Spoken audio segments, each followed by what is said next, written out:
बाजार बोलता है किस तरह के एफआईज डीआईज डेटा है, क्योंकि इंपॉर्टेंट चल रहा है कि डीआईज कितना माल खरीद रहे हैं और एफआईज तो लगातार हम पिछले 3-4 ट्रेडिंग सेशन से देख रहे हैं कि वो बेच ही रहे हैं माल। और एक बार देख लेते हैं कल की फिगर क्या रही थी, कितना एफआईज ने माल बेचा और कितना डीआईज ने माल खरीदा है। तो डीआईज और एफआईज लगातार लगभग एक ही रेंज में चल रहे हैं।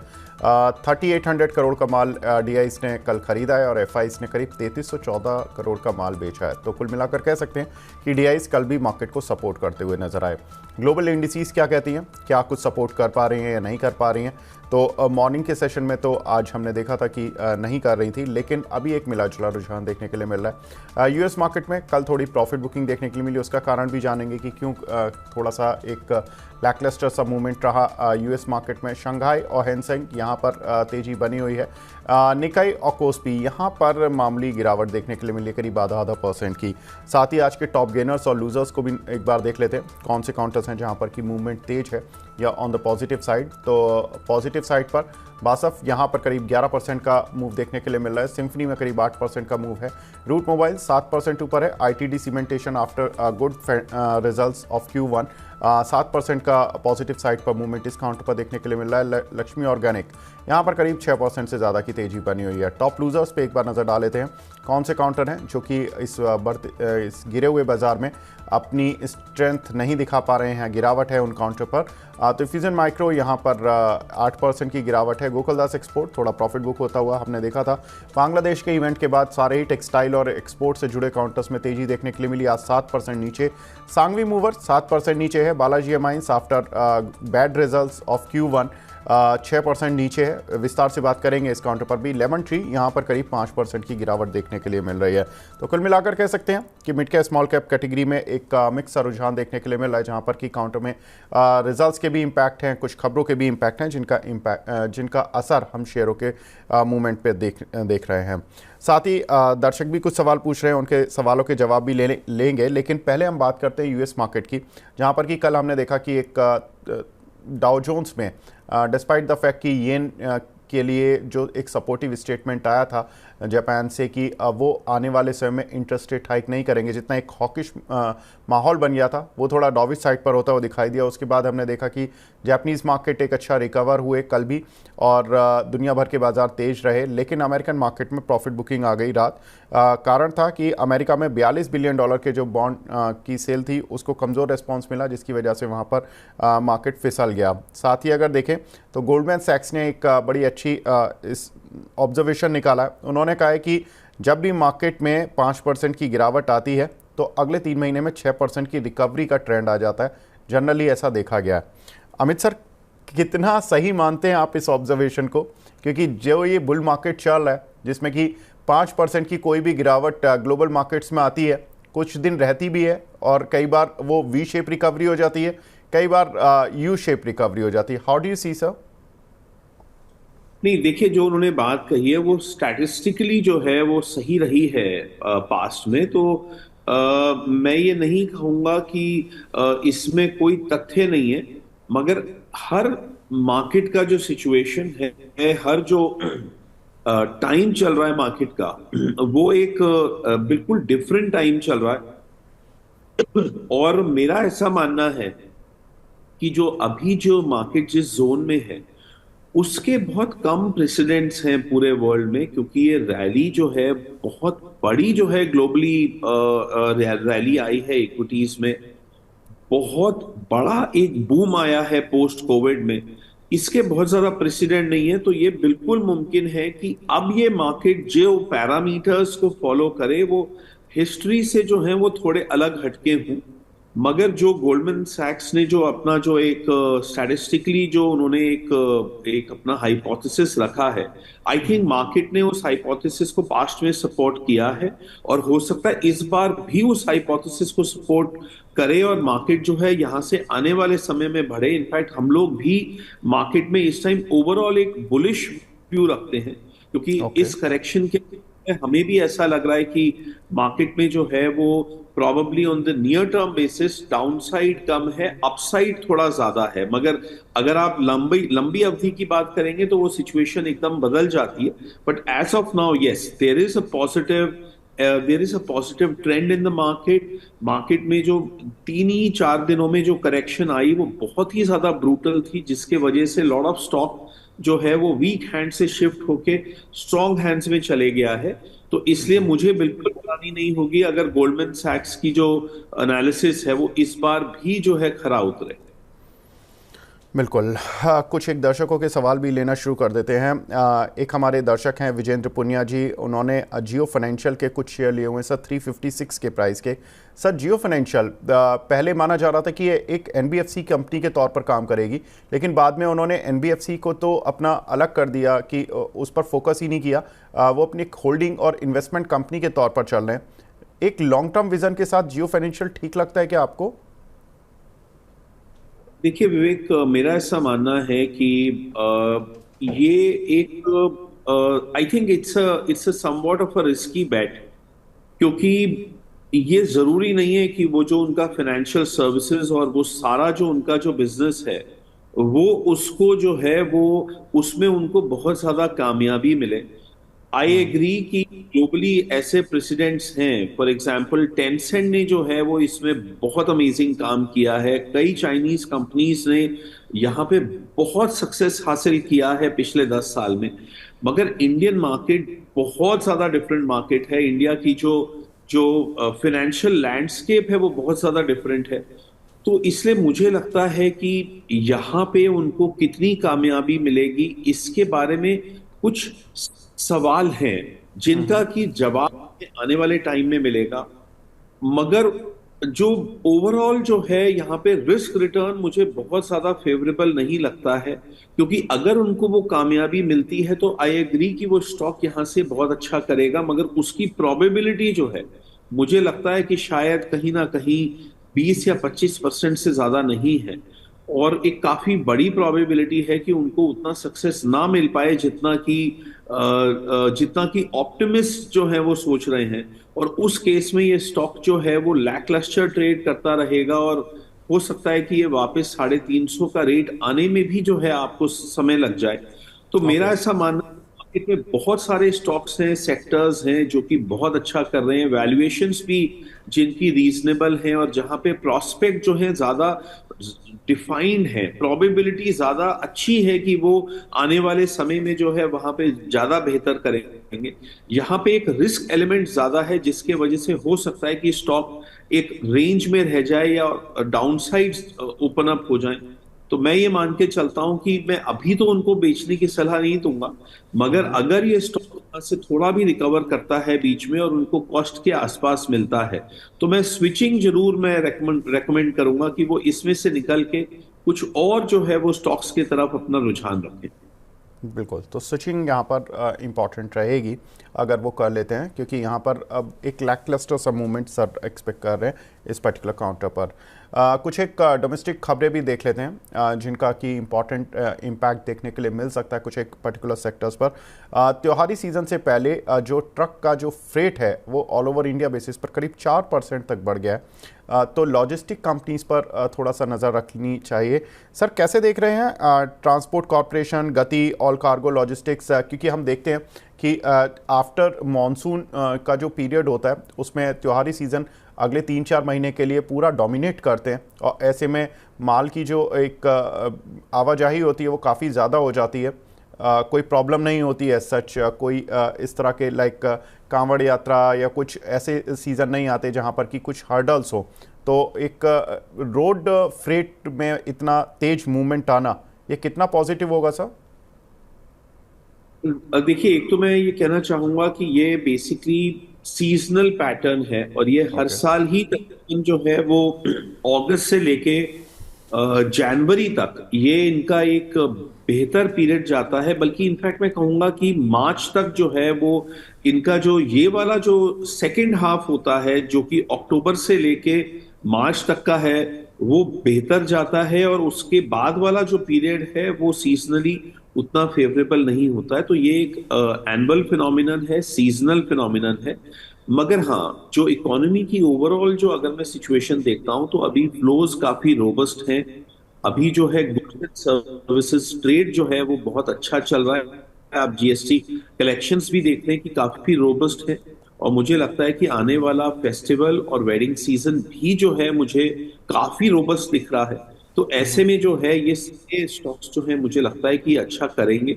और समहाउ जो है वो पिछले कुछ समय में इनके ऊपर उतना ज्यादा जो है वो मार्केट में लोगों का रुझान इस तरफ नहीं गया है, तो थोड़ा अंडर इन्वेस्टेड, अंडर ओन्ड भी है ये particular sector of the market. तो आई थिंक मैं यहाँ पे फेवरेबली इंक्लाइंड हूँ कि यहाँ पे compare to some of the other sectors आपको जो है वो कुछ आउट परफॉर्मेंस देखने को मिलेगा over the next 6 to 7 months।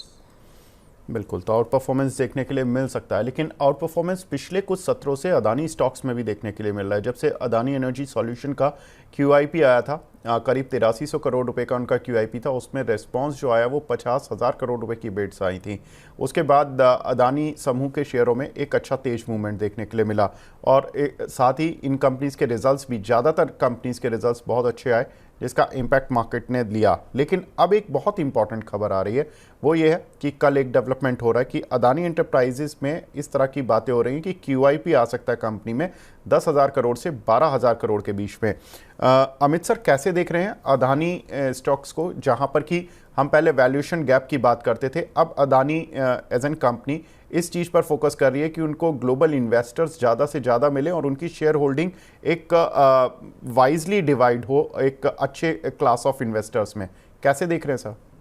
नहीं, देखिए, आई थिंक ओवरऑल मुझे अडानी ग्रुप में टेलविंड्स नजर आ रहे हैं। और ओके। आपने जैसे अडानी एनर्जी का बताया वो एक फेवरेबल डेवलपमेंट थी। उसके अलावा ब्लूमबर्ग ने अभी जो एक बहुत बड़ा एक प्रोग्रामिंग उन्होंने की थी अडानी फैमिली के ऊपर। एक काफी सारा जो है उन्होंने उनसे इंटरेक्ट किया अडानी फैमिली की, ना केवल करंट जनरेशन से जो कि गौतम अडानी और उनके ब्रदर्स हैं, बल्कि उनके जो नेक्स्ट जनरेशन है वहां पे भी उन्होंने इंटरेक्शन किया। और वो सारे जो है उसके जो रिजल्ट्स हैं वो धीरे धीरे करके जो है वो रोज आजकल उसको पोस्ट कर रहे हैं, उसको जो है पब्लिश कर रहे हैं, और सभी लोग उसको देख पा रहे हैं। तो वहां पे जो है वो कुछ स्ट्रेंथ्स निकल के आई हैं कि किस तरीके से जो इनकी जो बेंच स्ट्रेंथ है, और अडानी ग्रुप के जो नेक्स्ट जनरेशन है जो स्काइंस है वो बहुत उन मार्केट्स में लोगों को देख के अच्छा लग रहा है कि वो काफी उनके अंदर पोटेंशियल है, उनके अंदर एनर्जी है, एम्बिशन है, क्लैरिटी ऑफ थॉट है। और जो है वो मिलके जो है ये सारे लोग काम करना चाह रहे हैं, अपने सारे इश्यूज को रिजॉल्व करने की कोशिश कर रहे हैं। तो ये एक जो ब्लूमबर्ग का फीचर है इसने भी हेल्प किया है। और प्लस जैसा कि आप बता रहे हैं कि वो अपनी शेयर होल्डिंग को ज्यादा डाइवर्स करने की कोशिश कर रहे हैं। और थोड़ी सी जो है वो जो एक पहले जो एक परसेप्शन था कि भाई Adani group between its promoters and it's associates वो बहुत ज्यादा बड़ा पोर्शन ऑफ इक्विटी होल्ड कर रहे हैं, और बाकी जो हैं वो जो FIIs और DIIs हैं उनका बहुत ज्यादा इंटरेस्ट उनके स्टॉक्स में नहीं है। वो चीज अब चेंज हो रही है, और ये जो जितने भी QIPs आ रहे हैं उससे फर्दर जो है DIIs की और इवन FIIs की स्टेक बढ़ेगी। तो मैं समझता हूँ ये सारे फेवरेबल डेवलपमेंट्स है, कंपनीज अच्छा भी कर रही हैं। तो मेरा ऐसा मानना है कि इस बार नेक्स्ट 1 मंथ में जैसे हमें लग रहा है कि मार्केट भी अपना एक बॉटम बना के थोड़ा सा कंसोलिडेशन कर रही है और थोड़ा सा ऊपर जाने की स्थिति में है, तो मुझे हैरानी नहीं होगी अगर अडानी ग्रुप के स्टॉक्स इसमें आउट परफॉर्म करें। तो मैं समझता हूं कि अभी एटलीस्ट जो है आप मान के चलिए कि 8 to 10% का अपसाइड पोटेंशियल अगले एक महीने में आपको अडानी ग्रुप के स्टॉक्स में देखने को मिल सकता है। जी, तो अदानी स्टॉक्स पर सर भी पॉजिटिव हैं, और जिस तरह के डेवलपमेंट हो रहे हैं और प्रमोटर को लेकर, सक्सेशन प्लान्स को लेकर, वो बड़ा इंपॉर्टेंट होता है किसी भी कंपनी में, और इस तरह की बातें हो रही हैं वहाँ पर। एक हमारे साथ दर्शक भी जुड़े हैं मुंबई से, आसिफ जी हैं। सर गुड मॉर्निंग, पूछिए अपना सवाल प्लीज़। गुड मॉर्निंग सर, मेरा नाम आशीष दुबे मुंबई से बोल रहा हूँ सर। जी सर, मुझे गुड मॉर्निंग जी। वारे रेन्यूबल के बारे में सर जानकारी चाहिए था। 70 शेयर हमारे पास। ओके, मैं पूछ लेता हूं सर, कितना टाइम दे सकते हैं आप इसको? कम से कम 1 साल सर, 1 साल से 1.5 साल दे सकते हैं। ठीक है, पूछ लेते हैं। वारी रिन्यूएबल सर, इस काउंटर को आप ट्रैक करते हैं, इन्होंने 1712 रुपए के लिए हुए हैं। जी देखिए, मैं इस काउंटर को स्पेसिफिकली तो ट्रैक नहीं करता हूं, मगर ये जो ओवरऑल ये जो स्पेस है, ये मुझे लगता है कि रिन्यूएबल की पूरी स्पेस है, ये अभी अच्छा करने वाली है। और आपको मालूम है कि इवन यूएस में अब इस टाइम जो डेमोक्रेट्स हैं उनके चांसेस हैं पावर में आने के। आज से 3 हफ्ते पहले जो सिचुएशन थी तब में और अब में एक बहुत बड़ा चेंज आया है, तो वहां पर भी जो है रिन्यूएबल पे एक दोबारा से काफी फोकस जा रहा है, क्योंकि बीच में जब लोगों को लगता था कि ट्रम्प प्रेसिडेंट बनने वाले हैं, तो रिन्यूएबल पर जो है वो थोड़ा ऐसा लग रहा था कि रिन्यूएबल्स अंडर परफॉर्म कर सकते हैं। और ये ट्रेंड्स जो अक्सर यूएस से निकलते हैं वो बाकी पूरे वर्ल्ड पे भी एप्लीकेबल होते हैं। तो एक तो ग्लोबली जो है वो टेलविंड्स मुझे नजर आ रहे हैं रिन्यूएबल्स के लिए। उसके अलावा इवन इंडिया में भी जो है वो रिन्यूएबल्स पे दोबारा से जो है वो काफी अच्छा फोकस हो रहा है। और बहुत सारे रिन्यूएबल के जो जो स्टॉक कैटेगरीज थी उन्होंने बीच में करेक्शन लेने के बाद अब उनका ट्रेंड दोबारा अच्छा लग रहा है। तो ओवरऑल मैं ये कह सकता हूं कि ये जो कैटेगरी है ये आने वाले समय में अच्छा करने वाली है, मगर स्पेसिफिकली वारी रिन्यूएबल पे जो है वो मेरी कोई विशेष टिप्पणी नहीं होगी, क्योंकि with in the renewable space हम इसको बहुत ज्यादा एक्टिवली ट्रैक नहीं करते। जी, कोई प्रॉब्लम नहीं है सर। कुछ एक खबरों पर भी नज़र डाल लेते हैं। मूडीज़ ने टाटा मोटर की रेटिंग BA3 से बढ़ाकर BA1 कर दी है, यानी कि 2 नॉच का रेटिंग में इजाफा किया है। सर, टाटा मोटर्स पर कुछ एक ब्रोकरेज हाउसेस की रिपोर्ट्स भी ऑन द पॉजिटिव साइड देखने के लिए मिल रही हैं। आप कैसे देख रहे हैं सर टाटा मोटर्स को?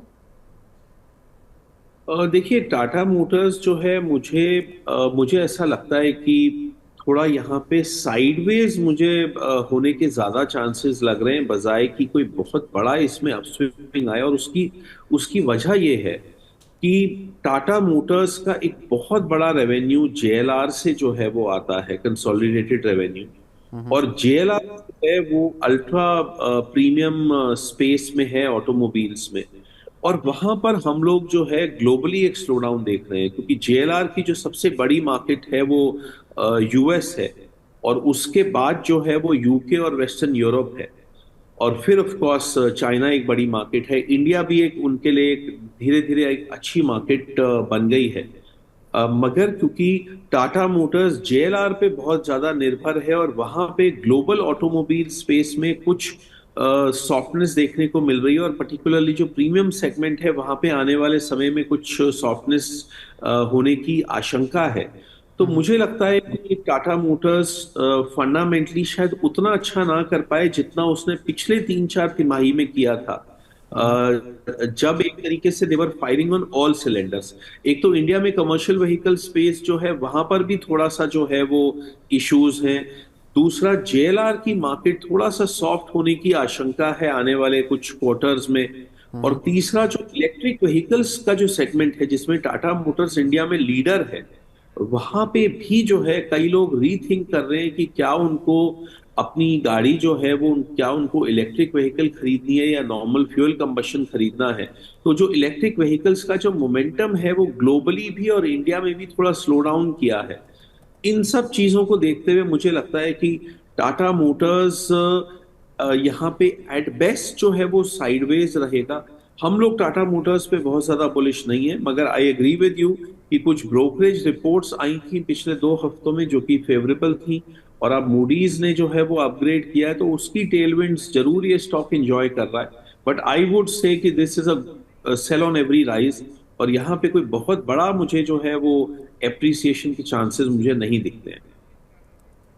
जी, साथ ही अभी थोड़ी देर पहले ही आरबीआई गवर्नर ने पॉलिसी अनाउंसमेंट्स की, उस पर भी एक बार नज़र डाल लेते हैं कि क्या कुछ इंपॉर्टेंट स्टेटमेंट थे आरबीआई गवर्नर के। तो उसमें एक तो दरों में बदलाव नहीं, लगातार कई क्वार्टर से हम एक ही ब्याज दर देख रहे हैं, वो है 6.5% on the repo rate side, और एमएसएफ विंडो पर जो रेट चलता है वो 6.75 पर बना हुआ है। साथ ही जो आरबीआई गवर्नर ने कुछ एक स्टेटमेंट कहे हैं, उसमें इंपॉर्टेंट है कि बेहतर जीडीपी ग्रोथ के लिए महंगाई पर नियंत्रण करना जरूरी है। तो ये अभी भी जो आरबीआई का फोकस एरिया है वो इन्फ्लेशन पर ही है।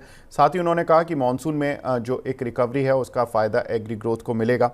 तो ये एक अच्छी बात इंडियन मार्केट के लिए। और एक जो इम्पॉर्टेंट बात उन्होंने कही कि हाउस होल्ड स्पेंडिंग बढ़ने के संकेत मिल रहे हैं। अर्बन से तो अभी तक मिल ही रहे थे, अब थोड़ा सा हो सकता है कि रूरल से भी मिलते हुए दिखाई दें। और FY25 की जो जीडीपी ग्रोथ है वो उन्होंने 7.2% पर रहने का अनुमान जताया। अमित सर, सारे ही स्टेटमेंट में आपको सबसे अच्छा स्टेटमेंट कौन सा ऐसा लगा जो कि मार्केट में फ्यूल दे सकता है? I think definitely rural consumption के बारे में जो उन्होंने कहा है वो मार्केट के लिए जो है वो एक फेवरेबल उनका एक स्टेटमेंट है, क्योंकि आप जानते हैं कि जो कंज्यूमर रिलेटेड जो स्ट्रेस था, चाहे वो रूरल का था और चाहे वो अर्बन कंज्यूमर में भी जो है स्ट्रेस था, वो एक बहुत बड़ा फैक्टर था जिसके वजह से हमारी बहुत सारी जो कंपनीज हैं जो एफएमसीजी स्पेस में या इवन कंज्यूमर ड्यूरेबल स्पेस में, वो वहां पे जो है वो सफर कर रहे थे। तो अगर आने वाले टाइम में अगर रूरल स्ट्रेस कम होता है, और आप जानते ही हैं कि मॉनसून का ओवरऑल डिस्ट्रीब्यूशन अच्छा चल रहा है, आने वाले समय में जो खरीफ क्रॉप की जो फसल है वो बेहतर होती नजर आ रही है, जी। गवर्नमेंट भी जो है वो एमएसपीज को लिबरली जो है वो आने वाले समय में सपोर्ट करेगी या उनको हाइक करेगी ग्रेजुअली, जिससे कि जो विलेजेस हैं वहां पे जो एग्रो स्पेस है, फार्मर कम्युनिटी है, वहां पे थोड़ा सा जो है वो पैसा और जाए।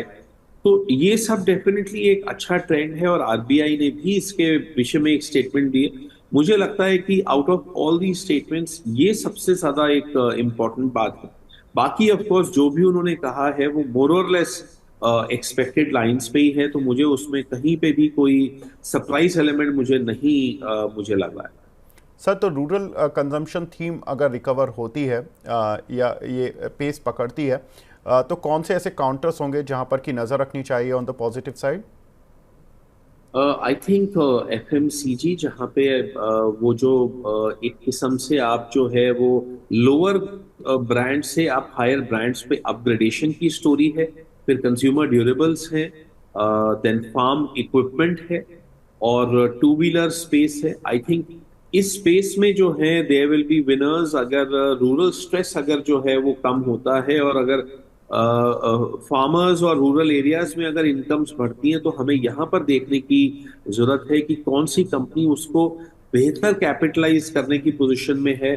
आपको ज्योग्राफिकली देखना होगा कि ज्योग्राफिकली कौन से एरियाज में जो है वो रूरल इकोनॉमी ज्यादा अच्छा कर रही है और उन एरियाज में जो है वो कौन सी कंपनीज का ज्यादा बड़ा फोटे है। तो आई थिंक उसमें एक पूरा हमें एक एनालिसिस करना होगा, but broadly speaking in industries में, इन सेक्टर्स में आपको जो है वो कुछ विनर्स देखने को मिलेंगे if the rural stress actually goes down, और जिसकी की पूरी संभावना इस टाइम दिख रही है। जी बिल्कुल। तो रूरल थीम पर हमें फोकस रखना है और उन एफएमसीजी कंपनीज़ का जिनका कि रूरल पेनिट्रेशन काफ़ी ज़्यादा है उन पर फोकस रखना है। उसमें जो मेन जो रूरल पेनिट्रेशन में कंपनीज़ हैं उसमें गोदरेज कंज्यूमर, ज्योति लैब, इस तरह की कुछ एक बजाज कंज्यूमर जैसी कंपनीज़ हैं जहां पर कि आप नज़र बना सकते हैं। अब हमारे साथ दूसरे खास मेहमान भी जुड़ चुके हैं, हमारे साथ जुड़े हैं sharadmishra.com के promoter Sharad Mishra ji. Sharad sir, hi, good morning sir. After very long time, after very long time sir हम स्क्रीन पर आ रहे हैं। शरद सर, आज इस समय मैं सेंसेक्स निफ्टी में देख रहा हूं तो 520 पॉइंट की गिरावट अब सेंसेक्स में हो गई है और निफ्टी में करीब 157 पॉइंट्स की। सर, कल फ्राइडे का दिन है और कैसे देख रहे हैं इस वीक की क्लोजिंग, कहां पर होती हुई दिख रही है आपको? तो विवेक जी देखिए, अगर आप ओवरऑल डेटा देखिए, करीब 55% के लगभग एफआई का लॉन्ग है। कल भी एफआई ने करीब 3300 करोड़ कैश में बेचा, 1032 करोड़ रुपए, 1032 करोड़ रुपए इंडेक्स फ्यूचर में बेचा, 3000 करोड़ रुपए स्टॉक फ्यूचर में बाय किया। बहुत ही स्पेसिफिक बाइंग आपको कोल इंडिया जैसे काउंटर्स में, ओएनजीसी जैसे काउंटर्स में देखने को मिली है। 715 करोड़ बैंक निफ्टी में दोबारा बेचा है दूसरे दिन।